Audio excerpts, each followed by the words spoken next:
Hi, I'm Harmy Rose. If you've seen my previous videos, you may recall I had mentioned I'd release those first 6 and hold on to the rest of the lore, the rest of my theories until after the DLC had come out. But it has recently come to my attention that my first Miquella video may have predicted a portion of the DLC and that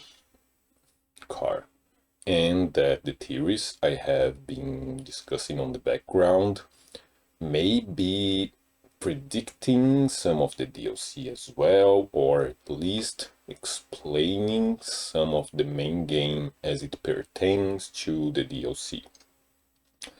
So I had a decision to make. I could either chill, play it safe, hold on to it, or I could take a chance and come out with my theories before the DLC came out. And well, here we are. If I'm proven right, then yay, I guess. If I'm proven wrong about all of this, then I'll just have to start from scratch, I guess. Hopefully it will be the former. Now, just a quick recap. The main ideas I had put forth in that first video were that Mohg hadn't kidnapped Miquella, that it was Miquella who had freed Mohg from the Shining Grounds, and that it was Miquella's goal to replace Marika not as a vessel for grace, but for blood instead. I had also explained Miquella's Grand Alliance, whose major players were Mohg, Rykard, and the Academy of Rhea Lucaria, and I had also drawn a connection between Miquella and spirits via the talking ghost NPCs that have ghost mushrooms growing around them. Oh, and before moving forward, the presentation is quite different from the first series. We're trading polish for practicality and animations for diagrams, even though the last 2 videos didn't have actual animations. But either way, well, there's a lot going on at the same time, and I'm hoping the diagrams will help you follow along. I have used them before, I think they help, we'll see. Okay, good. Let's get it started then, shall we?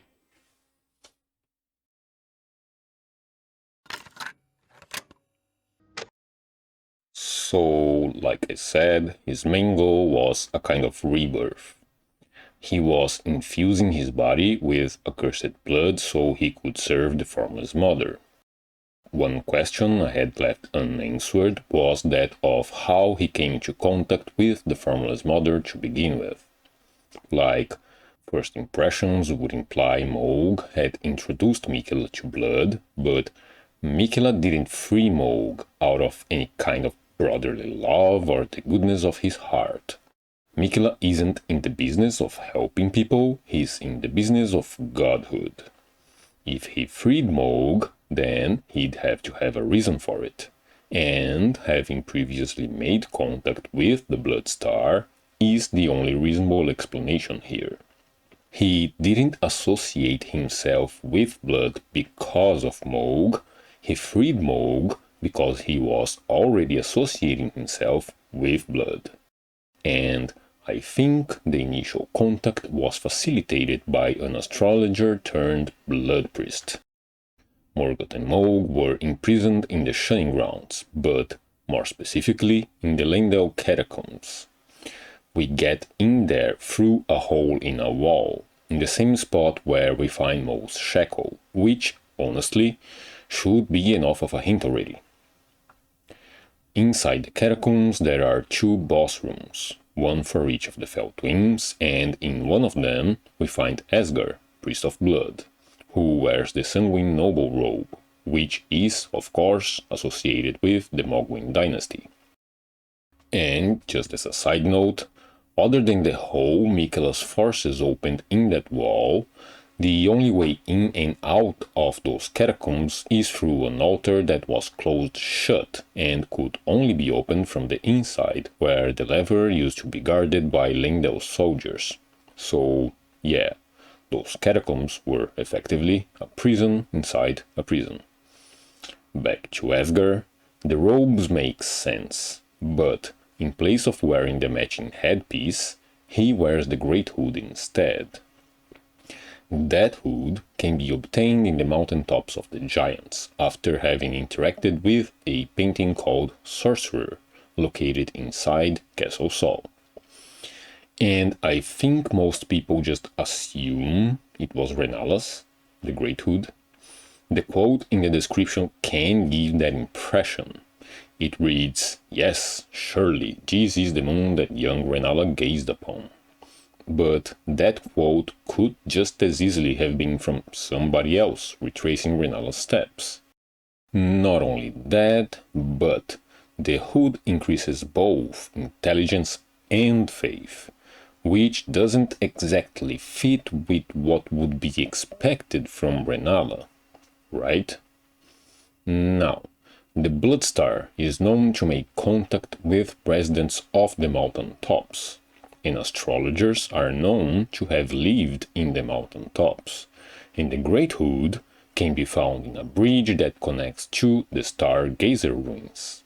So my thinking is that an astrologer studying the history of the Carian Queen or something like that inadvertently made contact with the Bloodstar, proceeding to serve as a liaison between Miquella and that outer god.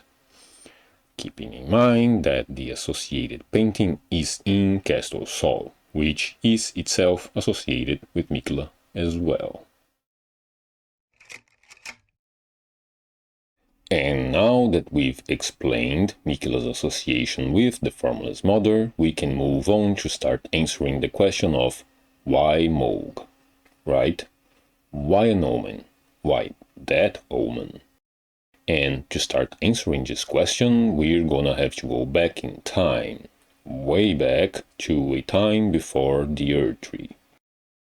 As discussed in previous videos, I believe rot, poison, and blood to belong to a single cluster of outer gods, with a tiny, very circumstantial hint regarding a connection between poison and blood, coming from the word formless being used in association to both powers, which is also written with the same kanji in Japanese.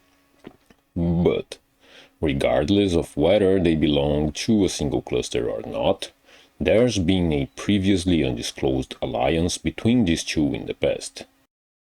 There is a convergence of factors that pave the way to this conclusion, and we're going to start with the easiest one by going to the mountaintops. I had previously talked about this scenario, but I couldn't actually explain it, and we're going to do that now.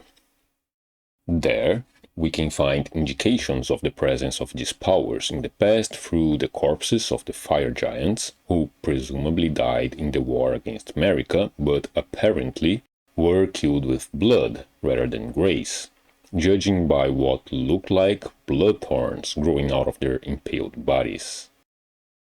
In there, we can also find finger creepers, which are associated with poison by the fact Rykard has literal finger creeper hands, and his hands are just finger creepers.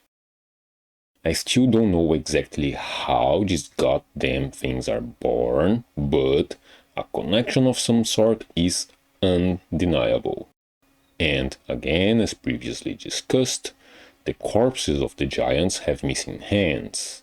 This is the only place where we find kaiju finger creepers, and this is the only place where finger creepers don't have rings, which separates them from the ones found in other locations. Next, we need to talk about another Hush Hush alliance, since both these powers are hinted at having worked with grace in the past. Blood's just an extension of the same previous piece of evidence. These fire giants died fighting America's forces but were killed with blood instead of grace, implying blood played a role in that war, even if nobody really likes to talk about it. And poison is hinted at having been an ally to grace by the duelist Set, which states that the snake is viewed as a traitor to the Earth Tree, and in order to be a traitor, well, you need to have been buddies in the first place, right? And finally, we have what we're going to call the Shift of Prometheus. The serpent god is supposed to be associated with poison, right? Like, duh. Gladiator and formless serpent items only mention poison. There are poison nobles in Mount Gelmir, and in the first phase of the boss fight, the serpent half of Rykard has a poison speed attack. But these days, the sorceries from Mount Gelmir, where the ancient serpent deity was once worshipped, are all associated with magma instead. Even Rykard summons flaming rancor spirits out of the cosmos rather than poisoned ones. A shift has happened where the outer god, primarily associated with poison, also became associated with flame. And the same thing has happened with blood as well. Back in the day, blood sorceries were associated with blood thorns, but these days they're all about that blood flame. Different power, same shift. When viewed separately, these three converging factors feel very random, but when put together, a very clear through line becomes apparent. Blood killed the fire giants and added fire to its power pool, so we have the Felflame there. Poison also added fire to its power pool, and since blood killed the fire giants during the war against America, that means poison was also involved in that same war, even if nobody really likes to talk about it. So, going back to my previous theories one more time, when America defeated the Glomite Queen was the queen, not America. Today, America's seat of power is in Leyndell, but back then she wouldn't necessarily be in the capital. And considering the first Church of America is in the mountaintops, I think that's where she was stationed, and that's where she started her war. Before she had converted the Great Tree into the Earth Tree, and before she had usurped the Elden Ring from the Glomite Queen. But considering the speech she gave to Godfrey and his people before they launched their attack on the fire giants, she was already associated with grace, and she probably had a ring of her own as well. Though, since she didn't have the Elden Ring yet, then hers was a single ring, imbued only with grace. Or unalloyed gold, if you may. Now, with all this in mind, I think the thorn-ridden and impaled fire giants weren't killed per se. I think they were willing sacrifices in a plan to grant the power of the Felflame to America's One Ring. Like, we add powers to the Elden Ring by grafting new runes to it, and the mending runes we use to do that require sacrifices. The mending rune of perfect order doesn't add powers to the Elden Ring, so that one is excluded from this framework. The mending rune of the Death Prince gestated by Fia is an extension of the Knight of Black Knives, which sacrificed a number of America's offspring, starting with Godwyn the Golden. And the mending rune of the Fell Curse, gestated by the Dung Eater, was fed countless sacrifices through his cursing of all kinds of less than godlike folk. So, by extension, in order to gestate a mending rune of the Fell Flame, sacrifices would also be needed, And what better fodder than the giants cursed with tending to that very same flame, right? And why did I say they were willing sacrifices? Well, because of the trolls. Trolls are described as both lesser giants and descendants of the giants, and they can also be found in the same location as the corpses of the fire giants. And the most distinctive characteristic of trolls, by a long shot, is the fact that their internal organs were replaced with gravestones. This is not so subtly implying they were revived somehow, which fits my theories that Marika used to be a spirit caller and that the Snow Witch, who was associated with Ghost Flame, was among Marika's allies.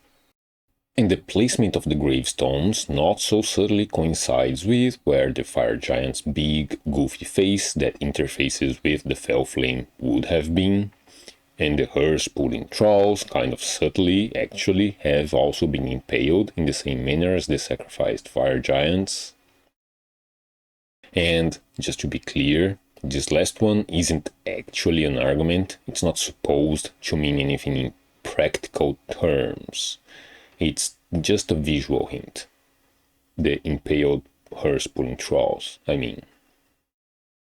Now, considering the trolls' occupation as blacksmiths used to be considered divine, and considering they were given honors in the giant conquering hero's grave, then I surmise the fire giants who turned against the Glowmite Queen were offered this as an opportunity to free themselves from the oppression of that queen and join Marika's ranks as equals, thus willing sacrifices. Of course, it didn't turn out well for them either way, but that seems to have been the reasoning at the time. Okay, so all of this explains the first two converging factors: Poison in Blood's presence in the mountaintops and their alliance with Grace. But not the last one, not the shift.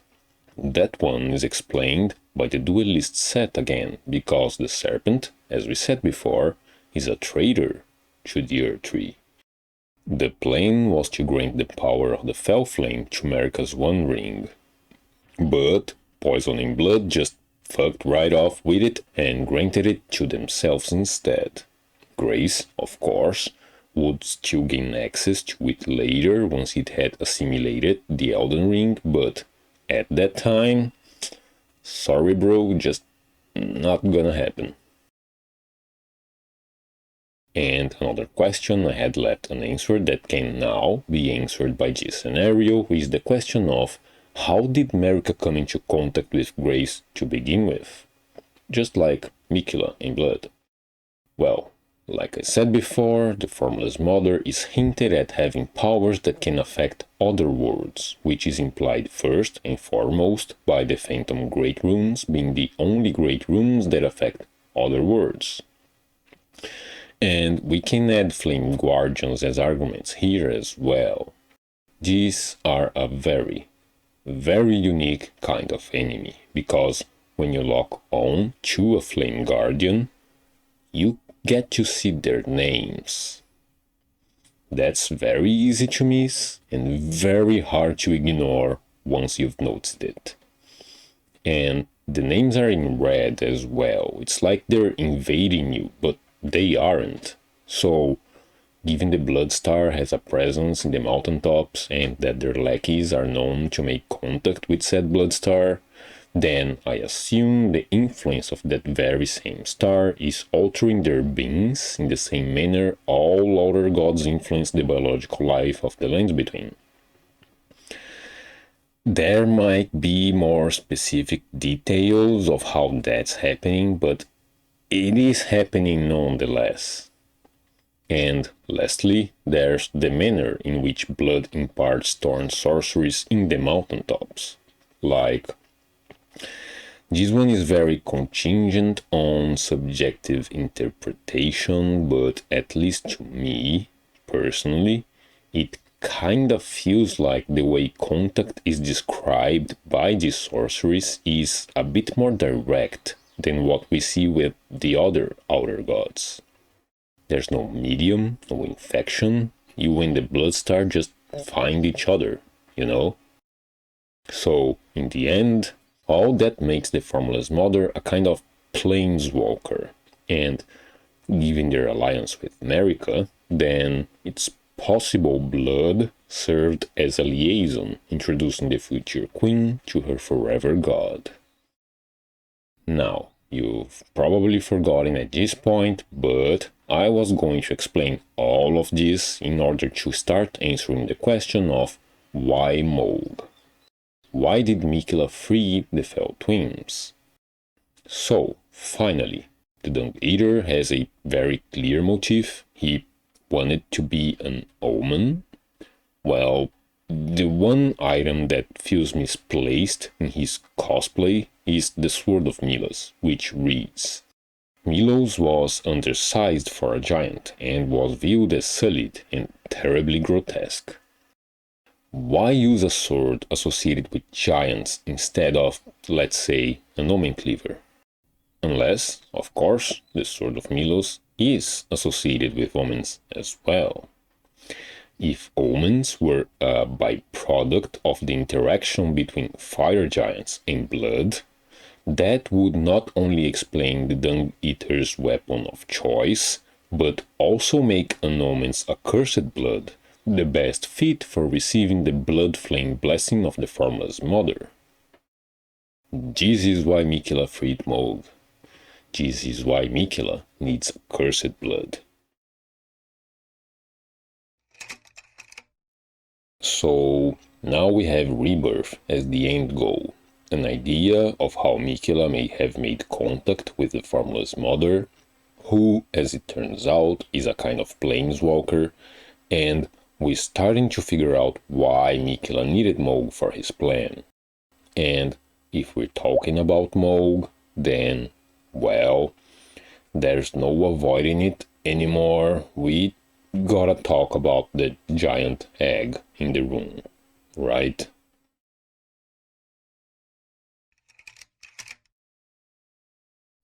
The cocoon is currently located in Mogwin, but it clearly came from the Haley tree, which houses a number of giant ants and is littered with cocoons. So, why did Miquella stick himself inside a cocoon? Well, I believe that's the culmination of his broader animal research, which includes rune bears, land octopuses, and giant ants. And I think we should start by talking about the bears. At first, what drew my attention was that I kept finding Trina's lilies at rune bear locations. But while that is true, what I came to realize is that these lilies are kind of just all over the place, especially in Lingrave. So there's no way to establish any kind of pattern based on location alone. What you need to do is look for specific instances that might hold significance for one reason or another. For example, Trina's lilies usually spawn in single units, so if you find a cluster of them, that makes them more likely to mean something. If you find a cluster in an unexpected location, that's even better, or if you find them in a corpse, even more so. And 2 instances of Rune Bear / Trina's Lily overlap sold me on the idea Miquella had taken an interest in them, those being the ones in the Earthbore Cave and the Mistwood Ruins. The one in the cave has a corpse holding a lily in its arena, and the one in the ruins has a whole bunch of lilies growing around it. And, more importantly, beyond those lilies, both locations have candle trees guiding you to them, which makes them both immediately more significant by showing an active interest in those locations. The ruins actually have an ulterior reason to interest Miquella, which I'll get into in another day, but the bear and the lilies are still there, and the cave doesn't have anything of note other than said bear and lily. And as I have pointed out in the original Miquella video, candle trees are associated with Miquella, given there are candle tree shaped candelabra in Elphael, and the statue of Miquella holding a candle also resembles a candle tree. Not to mention, the candle trees are thought to represent a surreptitious prophecy of cardinal sin, and that the cardinal sin in question is a part of Miquella's plans. Okay, so Miquella was into rune bears. Why though? Well, rune bears drop beast blood, which is described as fresh beast blood glinting with gold. This glimmering blood never rots or decays. And bears aren't the only beasts to drop this kind of blood, but given the mention of glinting gold, with the fact these are, well, rune bears, then I think these beasts in particular held more interest than the rest for the purposes Miquella had in mind. And that purpose, of course, would be his initial goal of curing Malenia of the Scarlet Rot. That's not Miquella's current goal, though. As previously explained, they shifted to accelerating Malenia's condition, while providing her with the means to both survive the rot and maintain control of her faculties, in an attempt to ascend her into a kind of minor godhood. And so, the research continued, this time moving on to octopuses. Just like with the bears, I had started looking at them because of lilies, but quickly abandoned that idea. However, there are still instances that led me to the same conclusion without the need to involve lilies in the explanation. These would be the octopuses located in the hidden path to the Halig Tree, the consecrated snowfield, and a few babies found in the Aurus Plateau. The ones in the snowfield are just... their placement feels weird to me. I don't know how else to explain it. It doesn't feel like they belong there. They shouldn't be there, but they are. Take that as you will. Moving on. The ones in the hidden path are, well, those ones are extremely out of place, right? Why would there be octopuses there? That's not even remotely associated with their habitat. And they interact in very weird ways with the vulgar militia stationed there. It's like the militiamen are watching over the octopuses, and the octopuses are fine with that. It looks like a purposeful... It looks like there's a purpose to it. That it's intentional. And this being the hidden path to the Halig Tree makes it even more so. Okay, the first one was very subjective. The second one, I don't think it's subjective, but it's kind of circumstantial. The last one, I think it's the strongest connection. There's a whole bunch of baby octopuses around the statue of Miquella and Malenia in the Altus Plateau, where you get the Amber Starlight. The connection to Miquella is obvious, right? And once again, the presence of octopuses in this particular location feels out of place considering what their habitat should be. These specific octopuses even drop sacramental buds, which can be found in the same location and are also associated with Miquella himself. Alright, so if Miquella did indeed take an interest in octopuses, why would he do that? The answer, I believe, comes from their ovaries. First, just a quick side note, I think these are supposed to be eggs instead of ovaries, and I say that because of how they are named in Japanese, and also because the illustration just looks more like an octopus's egg than an ovary to me. And yeah, either way, The physiology of these creatures is set up in a way that they use the blood of their victims either during conception, if these are ovaries, or incubation, if these are eggs. And that's relevant to Miquella because that's functionally a kind of blood transfusion, the research of which could play a part in his rebirth by infusing his body with accursed blood. And finally, we get to talk about the cocoon proper, inside of which said blood transfusion would be taking place.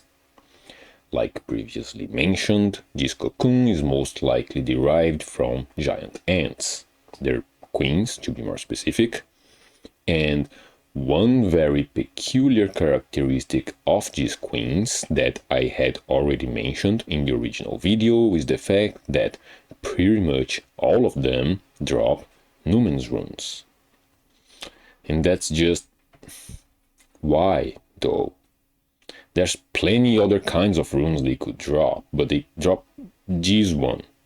And this kind of rune in particular is the most specific kind. There's no generalization, no room for interpretation regarding the nature of the rune. This is a Numen's rune. Why would Miyazaki give Numen's runes to goddamn ant queens? At first I was like, did Marika evolve from freaking ants? Is she laying amber eggs when nobody's looking? The fuck's going on here? Well, when studied in isolation, there doesn't seem to be any kind of reasonable explanation for it.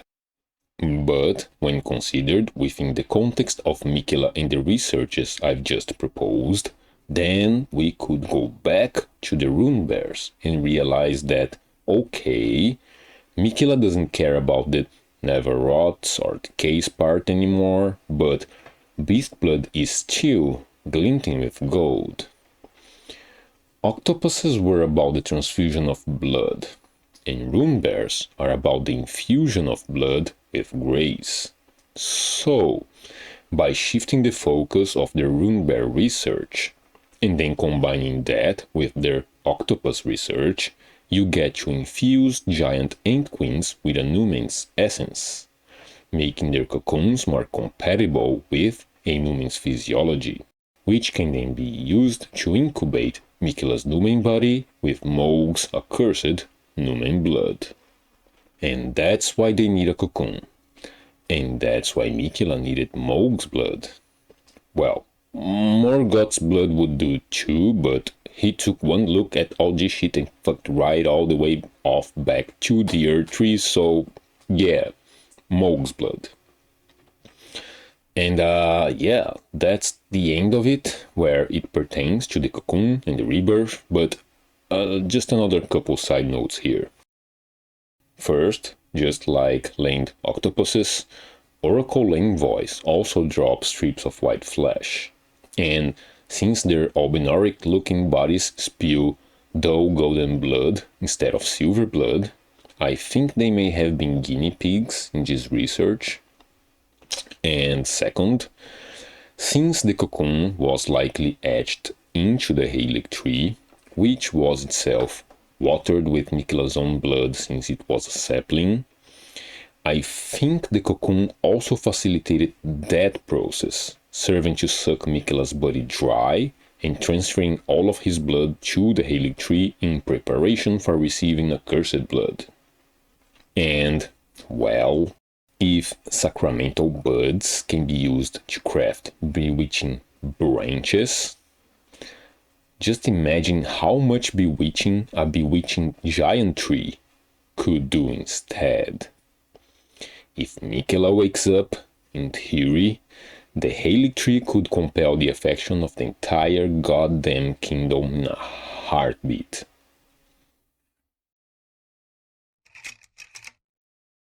Oh my god, that's a lot of explaining for just that tiny bit of the plan. That's why I'm kind of rushing through it compared to my usual cadence. We've got a lot to cover.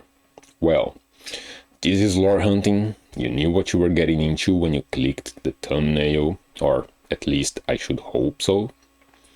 We do get to take a little break now from our complex subjects, because we're going to take a few minutes to talk about Godric. To be honest, I had already pegged him as a member of the Grand Alliance back when I made the first video, but he just didn't seem relevant. He doesn't really seem to do much. His greatest contributions to the Alliance seem to have been the fact he was in Lingrave and that he promptly got out of the way once properly stepped on by Malenia. Well, either way, Lingrave itself eventually became more relevant to Miquella's designs, so let's just add Godric to the Alliance, shall we? Luckily for us, there is a very inconspicuous smoking gun argument we can pull here, that being the fact there's a grafted scion helping the defense of Mount Gelmir. The scion was obviously provided by Godric, and its presence there undeniably places Godric within the Alliance. And there you have it. There are a few more connections, of course, but even if there weren't, this one alone would have been enough uncontroversial evidence already. At least, I think it would be. Well, there are Trina's lilies and Saint Trina's arrows inside Stormveil Castle. The lilies, like I said before, they're a bit all over Lingrave, but being inside the castle makes them slightly more significant, and the arrows didn't just grow there, like the lilies would have, so, more relevant. And those compound with the fact you get the dozing cross-legged gesture in Stormveil too, all of which together just kind of wink-wink nudges you toward Trina's presence here. And I also think there are a bit too many dozing soldiers around, but that's subjective. You can ignore this last one if you want to. We also get the curved sword and claw talismans in Stormveil. The iconography of the curved sword talisman is reminiscent of the blue cloth-garbed, flowing curved sword-wielding, blue dancer-inspired warrior who mentored Malenia in the arts of war, who I had first mentioned in the original video. And in that video, I kinda forgot to mention the prosthesis wearer heirloom somehow. So, yeah, the heirloom very explicitly mentions the existence of said mentor. My theories about him build up from that. And the claw talisman is associated with the Ravenmount assassins, one of whom is shown to be a bloody finger when we help Yura kill his mark in Rhea Lucaria. And Stormhawks have prosthetic legs. Yeah, I know this doesn't mean much of anything on its own, but it adds to the pile, right? Next, there are the thorns growing all over the castle, but blood thorns are OG, so whatever's happening here is probably a byproduct of something that happened in the past, and therefore unrelated to the presence of the Formless Mother in the Lands Between as it stands today. Meaning we can skip this for now and move on. But then there's Vare. Vare is stationed in Lingrave, and we get Misericord, which is linked to military physicians in white in Stormveil. But his church is in Liurnia, and he works for Moog, and yet he's a recusant from Mount Gelmir, the same place where we find the dagger talisman, which itself depicts the white-masked surgeon and Misericord together. It's just all parts of the Alliance embodied by a single hand-holding, tough-loving, flower-giving man. And lastly, there's Fort Height. The captain stationed there is a Godric knight, described as being bedeviled by blood, surrounded by blood roses, and using blood slash, which is specifically described as a blood oath skill granted by the Lord of Blood. It's not the most subtle of connections, right? And yeah, that's that. Godric is a member of Miquella's Grand Alliance, even if he doesn't bring much to the table, and I think it's worth mentioning grafting real quick. Like, the Mimic Veil implies he wasn't grafting yet when he left Leyndell. And Godric doesn't seem like a very resourceful individual. So I don't think he developed grafting on his own. I think he learned it from Miquella's many researches, but we're actually getting ahead of ourselves a little bit. We'll get back to grafting later on.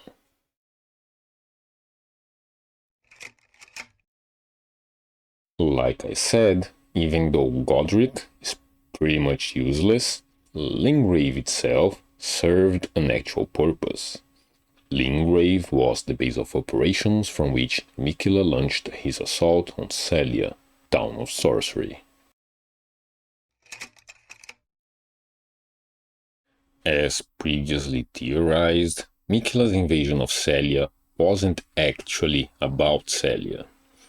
The goal was to reach Nokron and the place currently known as Mogwin Palace, which rests underneath Sellia, presumably due to a closer proximity to the influence of the Blood Star, as seen in the night sky surrounding that area.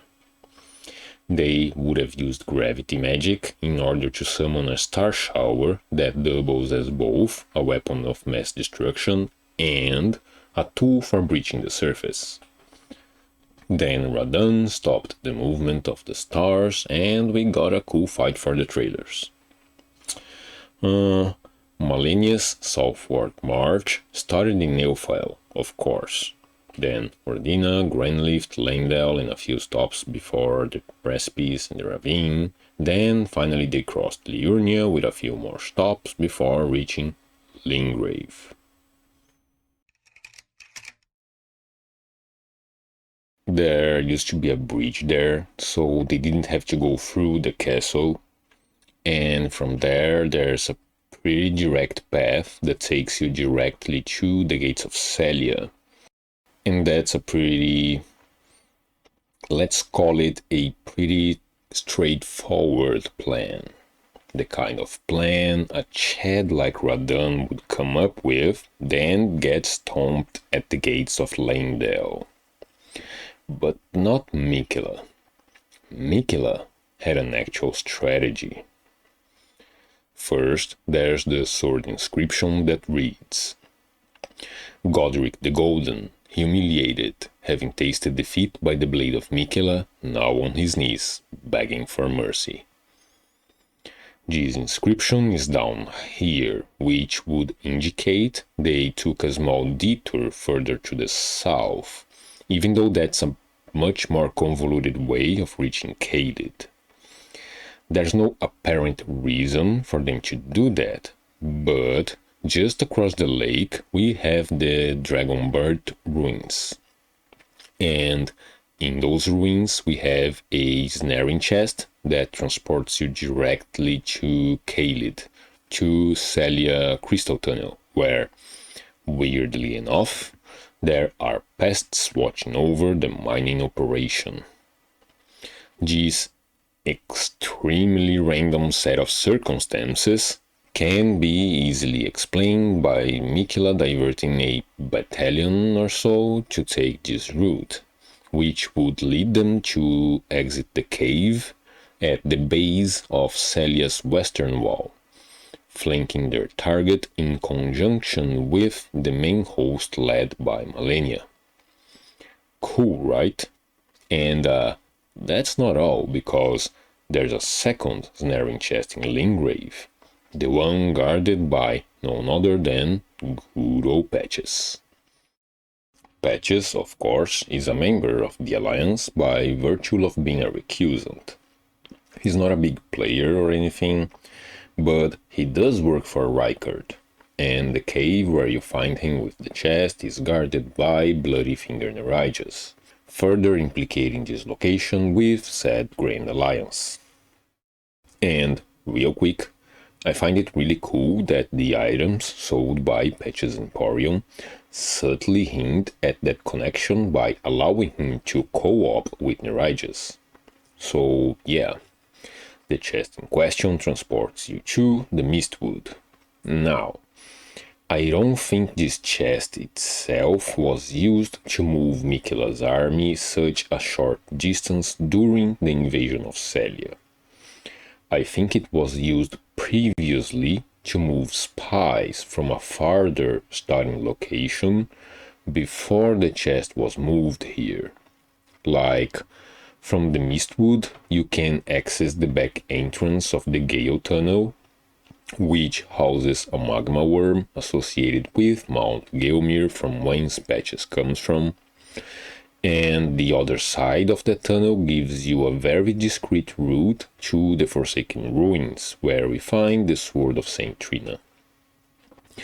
And the back entrance of the tunnel has since been closed, and the tunnel itself is currently guarded by Redmane soldiers, while the Forsaken Ruins are, well, in ruins, but the Mistwood itself still has points of interest to the subject at hand, namely the Siofra River Well and the Waygate behind the Third Church of America.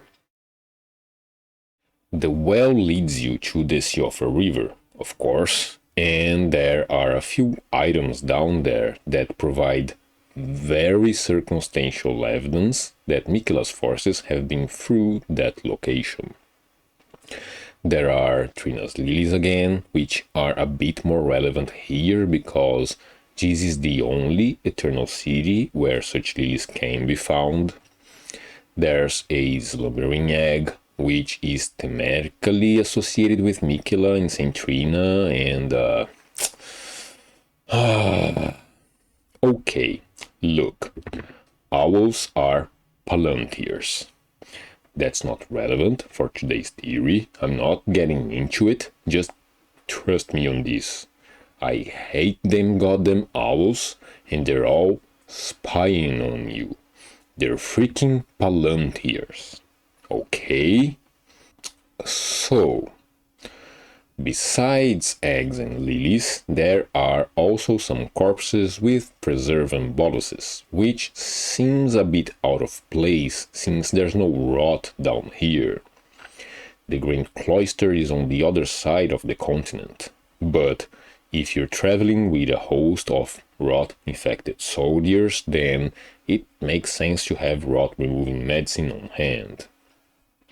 And like I said, these three are a bit circumstantial, but this last one is compounded by another argument, which is that rot isn't actually absent from this place, or at least that it wasn't.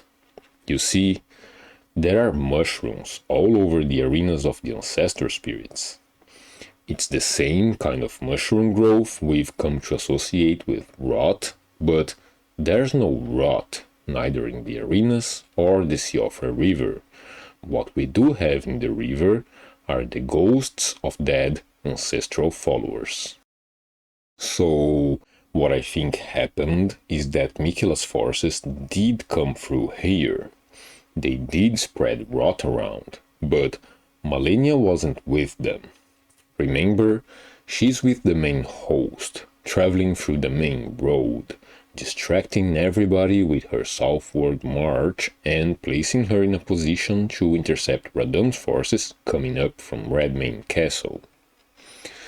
There was no Malenia and no rot flower. There wasn't as much rot as we see on the surface of Caelid, so the soldiers came through, killed the followers, and left.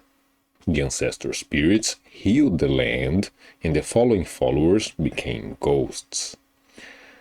And there are no ghost followers in the cloister or the surface because there are no Ancestor Spirits in those places. Makes sense, right? Then, after mass murdering their way through the underground, Miquella's forces came up in Caelid through the deep Siofra Well. From there, you can either go west toward the Coliseum, which obviously they didn't, or you can go south toward the swamp of Aeonia.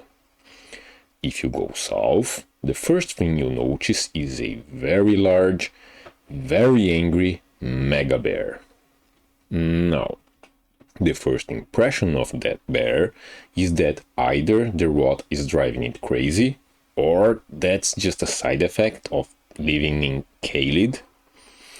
But the thing is, this kind of bear is probably native to the consecrated snowfield. Like, this is a different kind of rune bear. There are only two in the game. And the other one is a larval tier disguised as a noble stuck in the snow at the consecrated snowfield.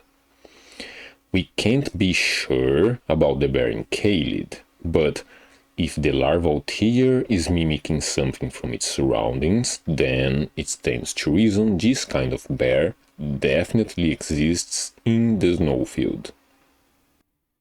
Again, we can't be sure about the one in Caelid, but there's a possibility that this one too came from the snowfield. Okay, then if you survive the bear, just a little further down the line you'll find a school of Graven Mages.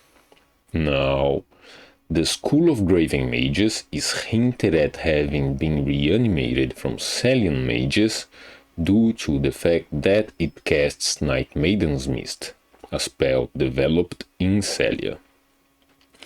That's the same town where Radon studied gravity sorcery, and the ravine exits next to the Street of Sages ruins, where we find both Rocksling and the Meteorite Staff, all of which leads me to believe this splinter cell from Miquella's army was responsible for summoning the Star Shower.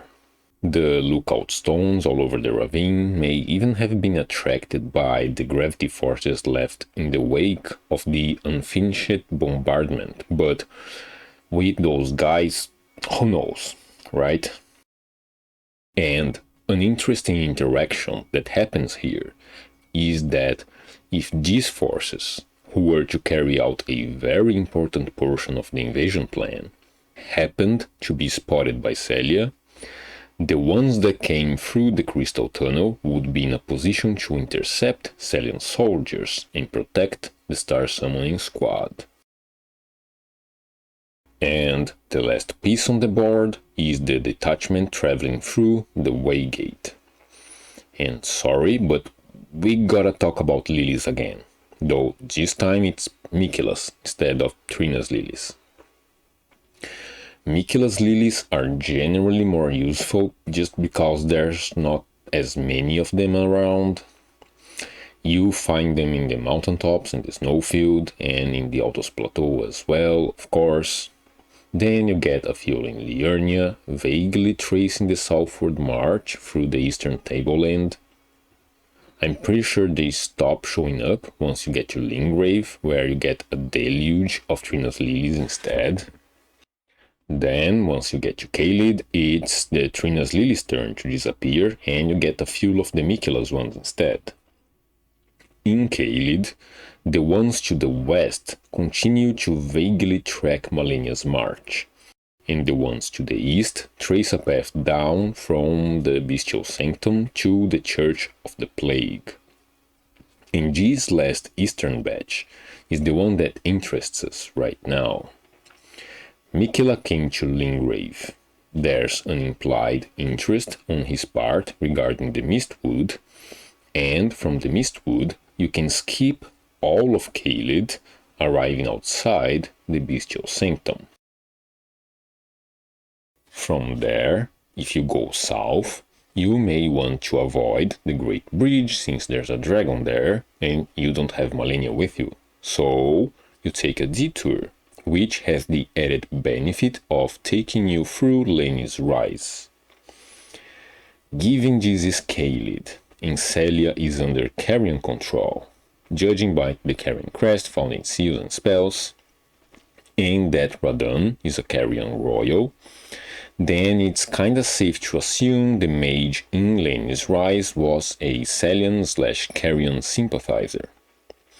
This is further corroborated by the fact that the portals that summon giant balls as a defense system for this particular rise all manifest the Carrion crest as well. just like the ball spawning portals behind Sellia.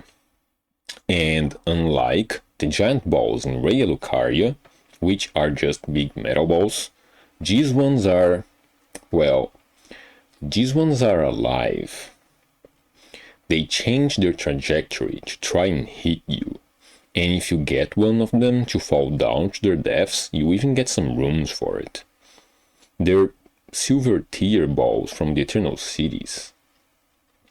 Okay, so Lenny's Rise is under Carrion control, but the seal at its door has Raya Lucaria's crest instead. And unlike other rises, there's no way of actually breaking the seal on this one. And the mage inside of it has been turned into another school of craving mages. All of which implies said mage was killed by the Alliance on their way to Sellia. Further south, they'd come through Fort Feroth, which is the closest garrison to Sellia, housing reinforcements that could be deployed in the event of an invasion. At first, I thought the blue spectral soldiers there were Knights of the Cuckoo, but they're actually red mains, which can be determined by the armor they drop upon death. From there, it's just a jump down to the Church of the Plague. The church itself requires no explanation, I assume, but it's worth noting that the seal imprisoning Lusat inside the Sellia hideaway also has a Raya crest. And just something that's kind of interesting, but I won't get into right now, is that there are those living death spawning all around that place, all around the church, but not at the church itself. Like, if you go a bit too far in any direction, they start showing up, but not at the church. And the church is chock full of sacramental buds, so there might be something interesting going on there. Okay, so first, from the Church of the Plague, you could deploy your forces to the rear of the town, meaning you have now officially encircled your enemy, which is always good for you and always bad for them. Easy, but there's more.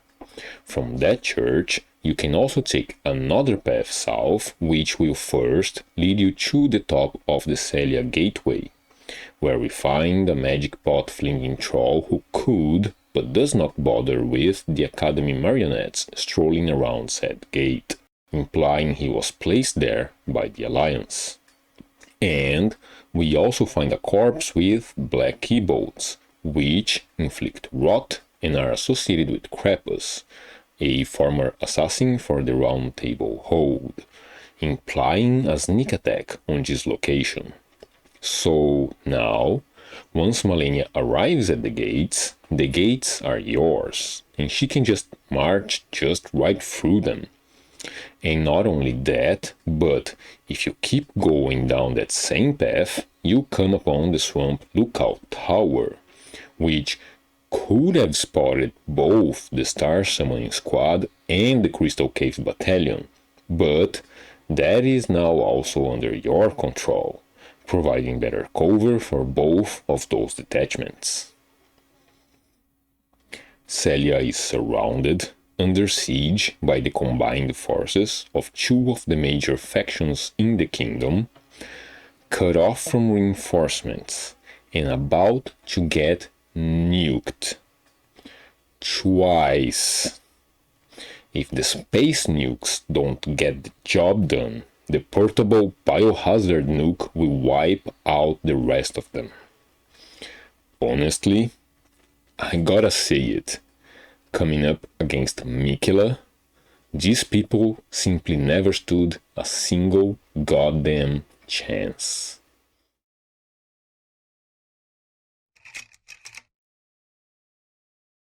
Alright, looks like we're getting somewhere. It ain't gonna get any less complicated from here on out, but at least we're getting somewhere. Let's keep going and get it done then. And the next thing we gotta talk about is Ordina, liturgical town. The first thing I need to mention is that I didn't know the word liturgical before Elden Ring. And this isn't even the first time a Soulsborne game has taught me a new word. Okay, moving on. So, in practice, Ordina is just a security measure, right? It's the lock on the gate that leads to Elfael. But what makes Ordina interesting are the ghosts. When you first get there, the albinoric ghosts are new, but not too out of place. Like, you've been walking through ghost forests and getting sniped by wolf riders for a while now, but then you go inside the jail and the albinorics are all there. Now, that is different. That is interesting. It's a whole new dynamic and we need to figure out what's happening here. I had already connected Miquella to spirits in the first video through the talking spirits and the ghost mushrooms around them, but this is something else. And in order to figure this one out, we're going to look at a relevant precedent for this scenario, which is the Hellowhorn grounds. As just discussed, during the invasion of Sellia, part of Miquella's forces would have gone through the Siofra River on the way to Caelid, and in that place they would have come into contact with the Hellowhorn grounds.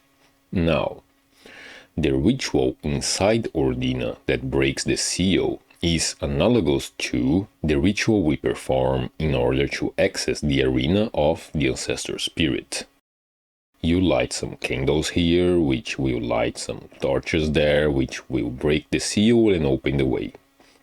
Alternatively, you light some sconces here, which will light some torches there, which will activate the carcass and open the way.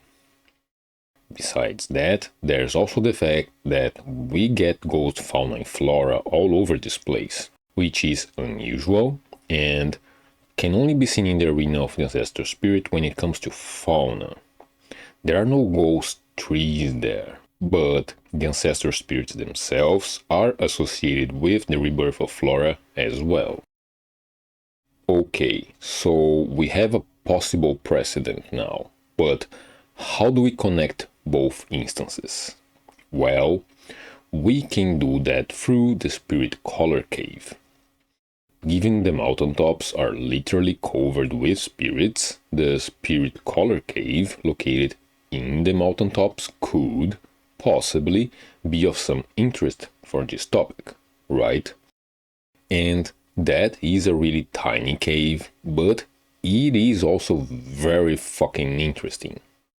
Besides all the spirit calling going on in there, all the flora inside the cave is alive. There's no snow, and all the bushes and trees are all alive. And there's the water too. It looks imbued with some kind of energy, and I haven't seen this kind of water anywhere else in the game. Well, at least not in this game, since I think it's a callback to the spirit waters and slugs in the Shrine of Storms from Demon Souls. But I digress. Now, the energy running through them is of the same color as the energy employed by the Ancestor Spirits.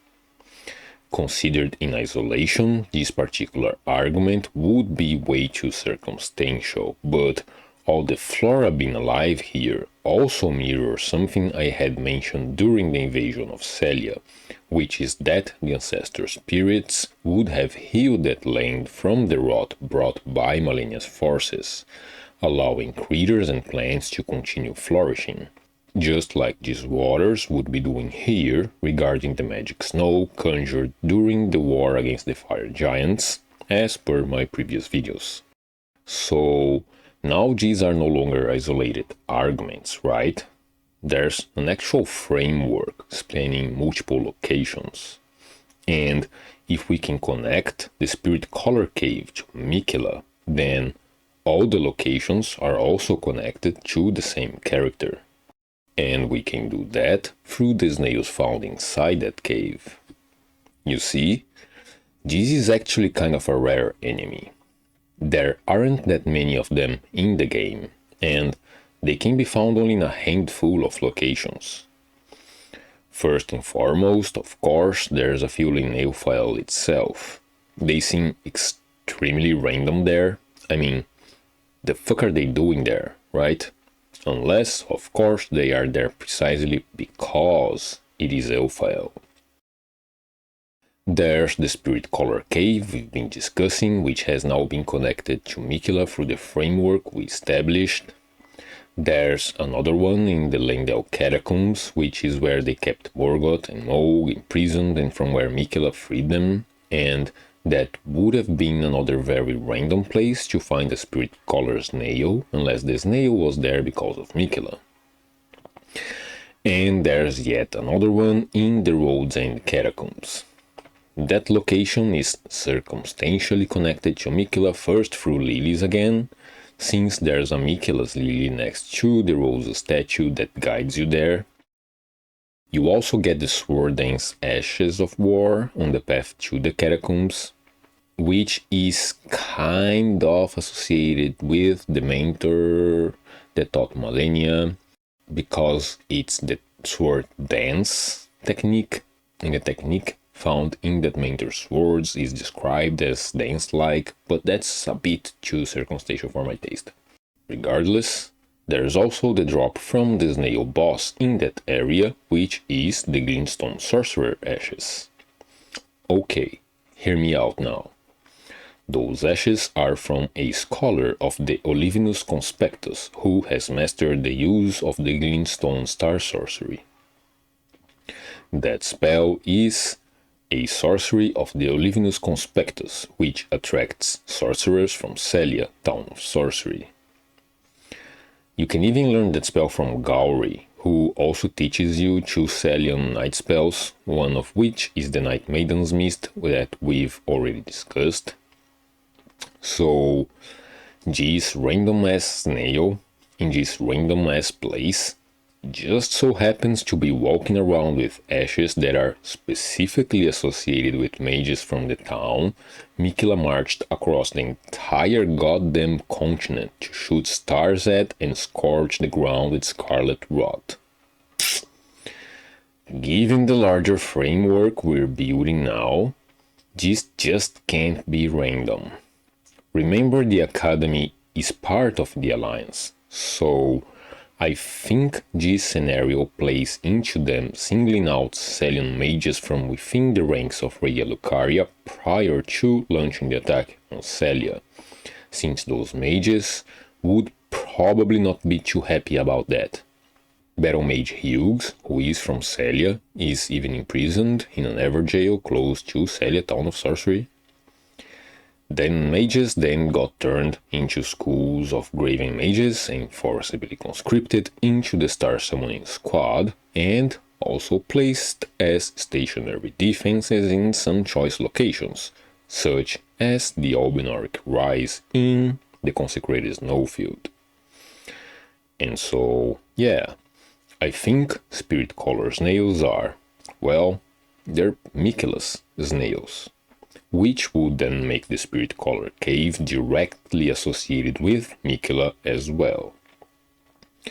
Not to mention, there are ghost wolves inside that cave, even though there are no wolves in the mountaintops. There's plenty of wolves in the Consecrated Snowfield, but only in the mountaintops. And let me give you a bit more context regarding the cave before we talk more about the snails. When you get to the mountaintops and you see all the spirit trees and animals, the first question is, of course, the fuck happened here? Then you reach the snowfield in Ordina and you start wondering, hey, did Miquella have anything to do with all of this? Then you start looking into ghost mushrooms and that question becomes more salient. Did Miquella have anything to do with all of this? At which point, the second question will beg a third one, that being, hold on, If this is Miquella's doing, then why is this ghost shit all over the mountaintops? Like, if Miquella's fucking with spirits, then it makes sense to find this stuff in the snowfield, sure, but why in the mountaintops? Then you start looking into the cave, and that kinda answers the third question, right? If the spirit water works as fuel for whatever ritual they performed, then they had to do it in the mountaintops first. And I think this question of why mountaintops is something Miquella himself wrestled with. I think he actually tried to find another source of fuel that would be closer to his turf. Like, in front of the cave there's a lake, which feeds a river that flows in the direction of the snowfield. So, if you're looking for cave water, it makes sense to follow that river downstream and try to find something along the way, right? Okay, so the river becomes a waterfall, which, by the way, helps to corroborate the idea the snow was summoned. And next to said waterfall, in the snowfield side of things, there's the Cave of the Forlorn. Inside that cave, you find a whole bunch of Miquella's lilies, and, interestingly, you can also loot spirit flame arrows from a corpse there. These arrows were used by the Company of the Fallen Hawk, once ordered to explore the Eternal City. But not just any Eternal City, it's Nokron specifically, even though it's not stated in the description, since that's the only one where they can be found. And sure, there are some remnants of an Eternal City in the snowfield, but it's on the surface. If you can survive the enemies there, exploration doesn't actually require explorers. Not to mention, this is almost as far away from Nokron as you can possibly get. So it doesn't look like it at first, given the unassuming nature of these arrows, but it is weird that they're there, isn't it? But then, sometime later, I found more of the same kind of arrows in Elfael, of all places. It's in the room with two clean rot knights leading to the two ballistae overlooking the Earth Tree avatar. And that avatar is also interesting, by the way. It's working with the soldiers. Have you ever stopped to consider the implications of that? Anyway, given the relative proximity between the unexpected locations of these two sets of arrows, and the circumstances of the framework we're building around this whole thing, I take this to mean Miquella had sent people to explore the Cave of the Forlorn in hopes of finding either another source of spirit water, or, failing that, an entrance to an yet unknown Eternal City lying in the underground of the conjoined mountaintops/snowfield area. So he could look for the Ancestor Spirit originating the spirit waters in the Spirit Color Cave. Like, objectively, there are unknown pathways leading from those cities to the surface, whether they're traversable or not. We can surmise that by the presence of Aegis-colored Astel above the chasm between the Perfumer's Grotto and the Aurust Tunnel. And that tunnel, by the way, has a candle tree leading to it as well. I was somewhat distraught for a while, being unable to find the origin of the spirit waters, but now I can at least take solace in the knowledge Miquella also tried and failed in that same task. Alright, to continue talking about the snails, let us just take a quick step back.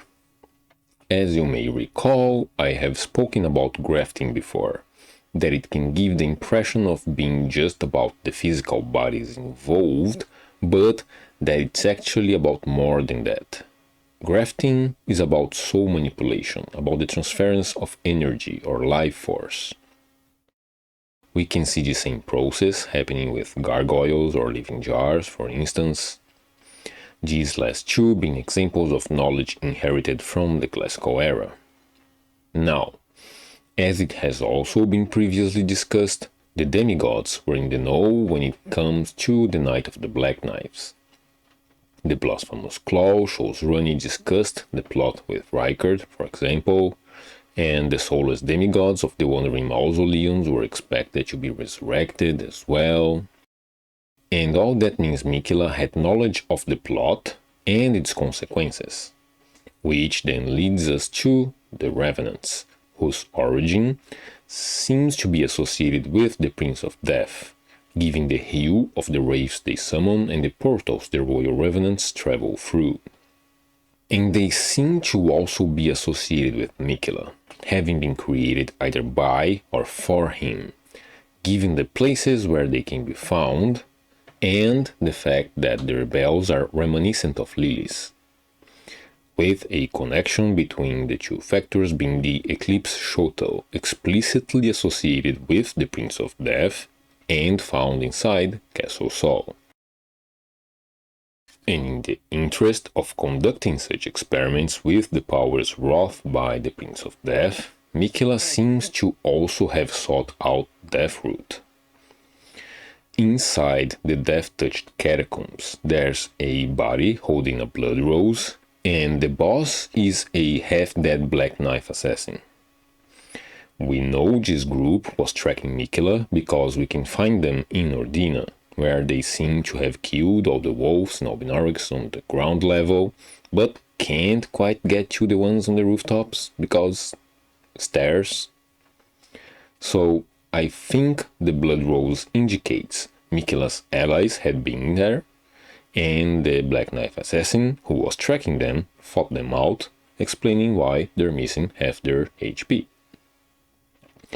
Okay, but how is this relevant to the topic at hand? Well, I think this is all relevant because of snails who live in death. The skeletons of this kind of snails look like serpent skeletons, but given the shell-like skull and the fact all kinds of snails exhibit snake-like attributes, then I would say snails who live in death are, well, snails. I know, duh, but it needed to be said, especially considering the rattling sound these ones make. But I also have to say, I don't think they're actually rattling. Like, if you look closer at them, it looks like they don't have a rattle per se. It looks like they're just shaking them bones in order to make a rattle-like sound instead. Okay, so now the question becomes, what kind of snails were they back when they were still alive? And I don't mean just what kind of powers were they channeling, like poison and crystal snails. I mean what species. Because, you see, poison and crystal snails are not of the same species as spirit collar snails. The first two have antennas, the spirit calling ones do not. So, considering both spirit collar and living in death snails summon spirits of some kind, I'd say odds are living death snails may have been spirit collar snails prior to living in death. Next, we need to remind ourselves that those who became the skeleton variant of those who live in death are not from this age. They are from the age of the Sun Realm. They are from an age predating the Earth Tree. So, given the rarity of spirit collar snails and the fact all instances of them that can be found are tied to a purposeful application rather than simply existing in the wild, I posit that spirit collar snails had actually gone extinct and have since been recreated. Like, Miquella was researching the powers associated with the Prince of Death and those who live in death, which includes snails who live in death. His research involved the reanimation of corpses, as seen in the Revenants, and he is also associated with the seemingly otherwise non-existent species of spirit collar snails. So, my belief is that Miquella had intended to reanimate snails who live in death in order to recreate the spirit collar snails they once were. And I say had intended because I think that particular research failed, since spirit color snails don't actually showcase any characteristics that would tie them back to that particular stem of Miquella's many research branches. What they do have, however, is silver fucking blood. And that should immediately shift our focus to the Albinorics, right? Now, I don't think Miquella created the first generation of Albinorics. As previously discussed, I think it's more likely they were created by the Snow Witch. Nevertheless, Miquella is still heavily associated with the first generation through Karmaan, whose ashes can be found in Mount Gelmir and whom I believe would have used Albinoric blood in his quest for a tonic of revivification. The snakeskin Albinorics, whom I believe were experimented upon in connection to Miquella's goal of subduing the frenzied flame, and, of course, the wolf riders who guard Ordina. Albinorics are implied to have been created from silver tears, and there's a mimic tear in the hidden path to the Haley tree, which will become relevant soon enough, with a second connection between Miquella and mimic tears, this second one being contingent on the first one, being presented by the Company of the Fallen Hawk. This band of explorers were likely sent forth from Stormvale, given they were tasked with exploring the Eternal City beneath Lingrave, combined with the fact their crest is a hawk, while Stormvale used to have a hawk for a crest, as described by the Hawk Crest Wooden Shield, and that the Storm King was likely Stormvale's ruler during the Age of the Crucible. This puts them under orders from Miquella's Grand Alliance, and also helps to explain the spirit flame arrows we had talked about regarding the Cave of the Forlorn. And, well, their exploration of Nokron would put Miquella in direct contact with the existence of mimic tears, right? And lastly, the second generation of Albinorics are all, without a fault, associated with Miquella and his Grand Alliance. They are found primarily in Mogwin, the Snowfield, and Liurnia. The first two require no explanation, and that last batch is associated with Miquella through Castle Sol, from whence they had brought gifts to the Academy of Rhea Lucaria, as exemplified by the Ice-Ringed Hatchet. And there's also a bunch in Caria Manor, but as previously discussed, most forces we can find there now are part of the invasion force of Rhea Lucaria, which was backed by Miquella's alliance. Okay, now, why are mimic tears important? Well, Albinorics didn't evolve naturally. They were artificially created, and that necessitates a reason for their creation, right? The first generation, I think, were created when the Snow Witch created Renala. But what about the second generation? Well, if you look at the first generation as quote-unquote evolving from silver tears, then anthropomorphization is the visual signifier of their evolution. And if we apply the same visual signifier to the second generation, that would make them a devolution of their species back to a state more closely related to the silver tears of their origin. This, in turn, would make them more closely related to the mimic tears that would have evolved from those same silver tears. And this can be observed in their adaptative physiology, right? Second-gen Albinorics inhabiting Mogwin develop red skin and grow tiny horns, while the Discus of Light casting Albinorics inhabiting the Snowfield developed golden-hued eyes. So, I think the reason for Miquella to have created the second generation of Albinorics was to attain the necessary resources to recreate the spirit color snails from scratch, rather than reanimating them from snails who live in death. There are even spirit summoning Albinorics in Mogwin Palace, who do their summoning in a similar fashion to the Tibia Mariners, which is to say by tooting the horns, if that's an indication of anything at all. I think this is a pretty solid framework, but, and I say but, we still need one more piece for it to be complete. We still need something to connect both halves of this research. A point of convergence, of transition from living death to albinoric blood. And I believe that point to not only exist, but to have a name as well. And the name of that point is Garrus. Now, Garrus is better known for Rancor Call, which can be found in Storm Vale, presumably having been developed there at the site where the first Prince of Death can be found. He is also explicitly associated with the albinorics hanging from the ceiling of his cave. And, as luck would have it, Garrus is also accompanied by a snail who lives in death.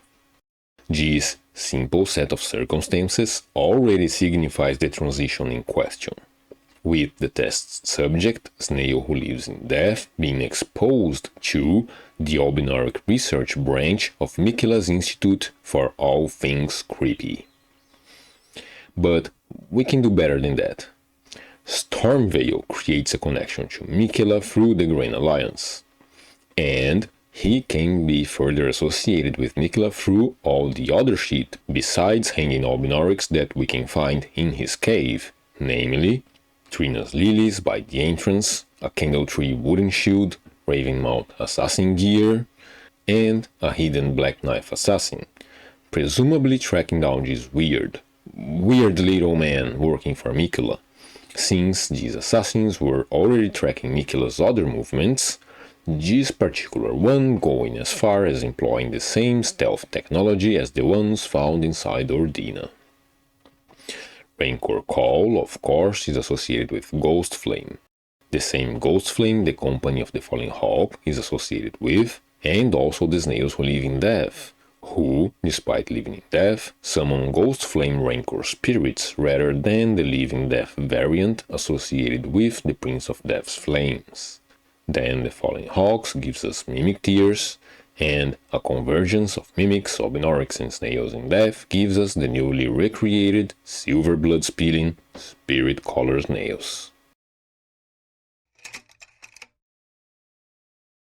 If you had told me 10 years ago I would eventually be spending this much time talking about snails in a video game.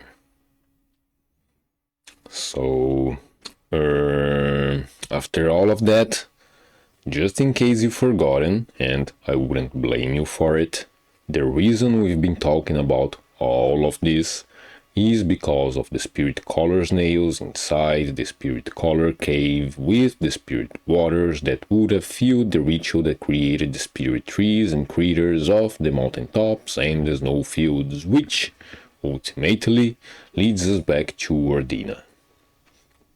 Wow! Oh, wow, man.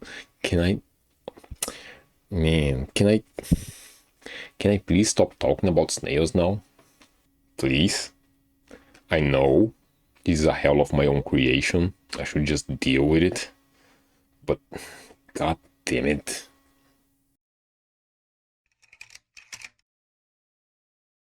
Okay, last slide. We're back at Ordina, and I swear we're almost there. So, we've been talking about spirits in a more general sense, but Ordina presents us with a very unique instance of such a concept. As previously stated, it's a whole new dynamic, in that there is a separation of body and soul. They didn't die and release their spirits into the world. They're still alive and existing apart from their own ghosts. Except for the ones who were on the ground and got killed by the assassins. Those ones' bodies did, in fact, die, but their spirits are still roaming the snowfield. And there are a couple more things to consider here. First, this feature exists apart from the practical application this town was apparently devised for. In order for Ordina to be the lock on the gate to Elphael, all the spirit stuff was not required, so that stuff must have, therefore, another purpose to it. And second, there was a separation of body and soul regarding the wolves and the wolf riders, but not the trees. The trees exist as spirits both inside and outside of Ordina.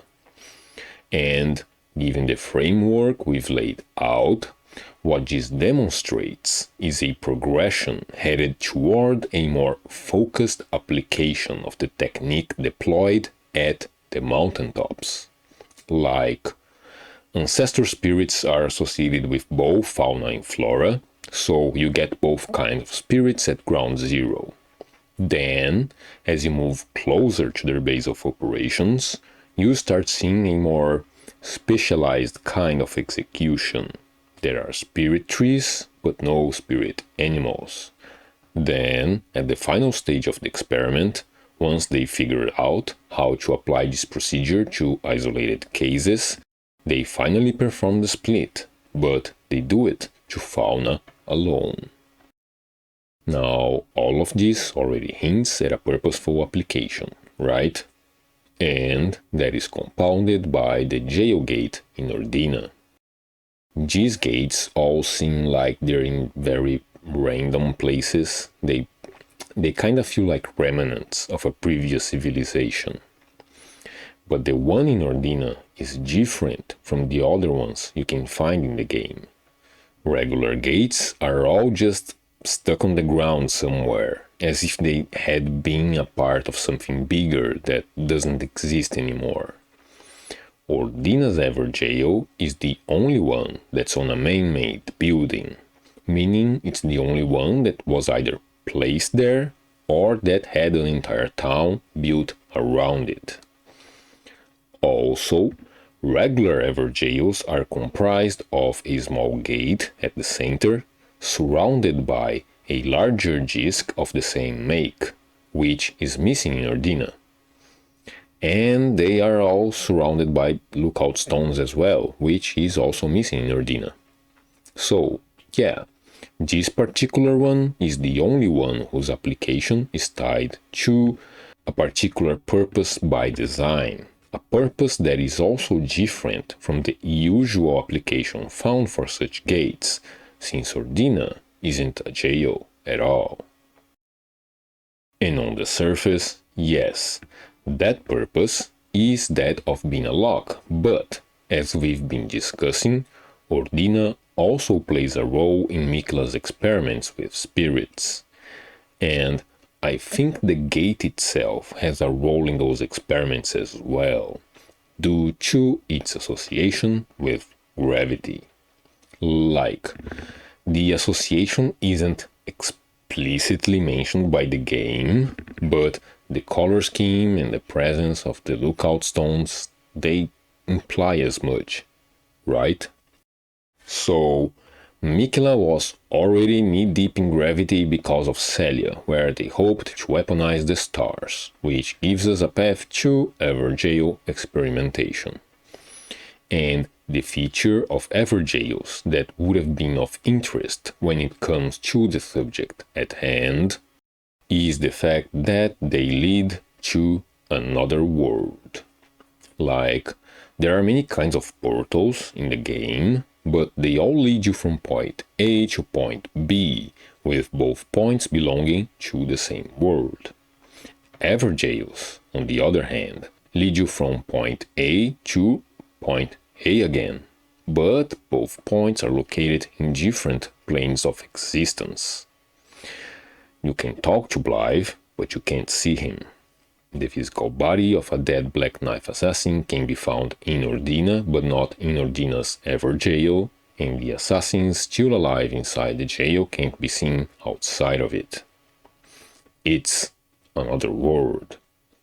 This can also be associated with other kinds of gravity portals, such as the ones summoned by Onyx and Alabaster Lords or Fallen Star Beasts, who are all associated with gravity powers and whose portals are reminiscent of Rani's portal into an Age of Stars and the Eternal Darkness portal, which is supposed to be associated with the portal summoned by the Nox, which in turn connected to the outer cosmos of the outer gods.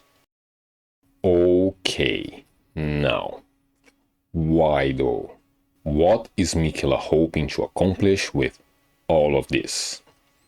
Well, let's take this concept of separation of body and soul, combined with the passage to another world that would have allowed such separation in the first place, and let's apply that to Miquella himself. Miquella's body is in the cocoon, but what about the soul?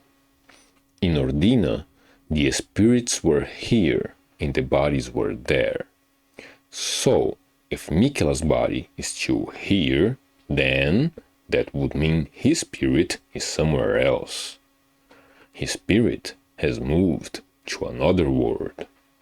And, finally, given the Formless Mother's supposed ability to interact with other worlds, along with the fact Miquella is infusing himself with the cursed blood associated with the Formless Mother, then I believe Miquella's goal wasn't simple rebirth. He wasn't supposed to just have his physical form reborn as a counterpart to his mother, as a vessel to an eldritch power and a vassal to that power's deity. Miquella's objective was ascension. Miquella's objective was direct communion. He wasn't going to just listen to the commands of a faraway outer god. He was going to commune directly with them. I hate them all, except maybe for Rani, but you gotta hand it to Miquella. If he was going to play this game, it was going to be high stakes all the fucking way, baby. And he was going to play everybody. And he was going to outplay everybody. And now that the explanation is all said and done, there's still one final conclusion we need to talk about. Miquella has effectively become a Great One. A Bloodborne Great One. And I don't mean that just figuratively. Miquella is a slumbering, godlike entity kept underground amidst the ruins of an ancient civilization, guarded by pale, Temerian-like creatures, and whose consciousness has ascended to another plane of existence. They even used fucking beast blood in the process. These are the lands between. The land between lands that exists beyond the fog. This is where all Soulsborne IPs converge, and Miquella is a Great One. I don't know if he found himself a dream or a nightmare of his own making, but Miquella is a freaking Bloodborne Great One. Fear the old blood, you motherfuckers.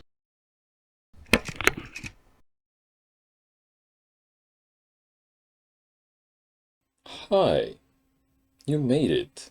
You actually made it through all of that. That was kind of a lot to take in, right? My patrons have been watching me go increasingly insane and obsessed over all this stuff. With updates, regular updates. Trying to get my thoughts in order, trying to find a way to explain all of this. Then I had to scramble to get my ramblings in a more intelligible form. Was the explanation clear enough? Did the diagrams help? Let me know. Let me know what you think of the format, of the theories. Yeah, the DLC is coming. It's right around the corner. If I did it right, then it's 1 month from now. And yeah, it's kind of scary, maybe is the word. Like, I'm taking a chance here. Maybe I'm right about this stuff. Maybe I'm wrong about this stuff. Is Miyazaki going to back me up on this? Is he going to tear me down? Or is he going to be just vague enough that he will neither confirm nor deny anybody's theories about anything, which is always a possibility? Yeah, I'm biased. I think I'm right. We'll see. Okay. Thank you all very much for watching. Thank you to my patrons: Sinclair Lore, Balan, Bill Vampire, Sunbee, Hubal, Taylor Reed, Medium Hat Logan, Simon Ward, Derp, Devol, Garlus Goldmask, Brain Douche, and Mr. Pudding. Didn't skip anybody, right? Okay. Hope you are all doing well enough. And till next time, stay safe, and I'll see you around. Bye. Also, real quick, sorry if the quality of the audio wasn't okay. I haven't had a microphone for a while now, and the last few videos were all recorded on the webcam, actually. So there's that.